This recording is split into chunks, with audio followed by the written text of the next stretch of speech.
Kung gusto mo ng mga galawan tulad ng movie na Ong Bak ni Tony Jaa, tiyak na magugustuhan mo ang tatlong pelikulang ito. Ito ang 3 brutal female assassin movies na siguradong magpapatayo ng balahibo mo sa aksyon. Number 1, Chocolate 2008. Tungkol ito sa isang autistic na babae na natutong lumaban sa pamamagitan lang ng panonood ng TV. Ginamit niya ang kanyang lupit sa Muay Thai para singilin ang mga may utang sa kanyang may sakit na ina. Walang stunt double, purong sakitan.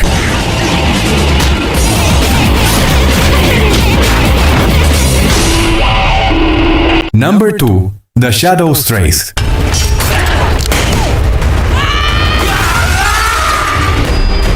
Kita datang untuk menetralisir, bukan untuk melawan atau bernegosiasi.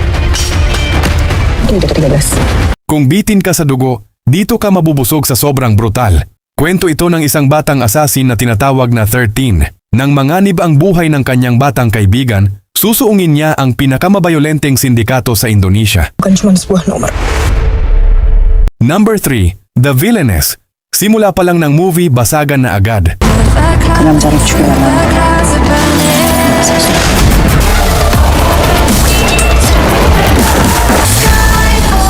만약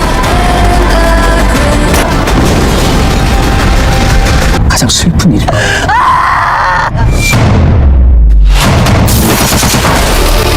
Isang babaeng killer na sinanay simula pagkabata ang gustong magbagong buhay pero hindi siya pakakawalan ng kanyang madilim na nakaraan. Grabe ang camera work at choreography dito. Outro. Ang lahat ng movies na ito ay available na sa Pinomax app. Libre mo lang itong mapapanood. I-download na ang app, ang link ay nasa pin comments. Wala nang tanong, free movies para sa masa, pinagyaman ng kultura, tagalda, buong buo ang katha. Pinoy Novice, Vivama X pati Pinoy TV, lahat nandiyan nang ang ako sa'yo. Streaming speech, ito ang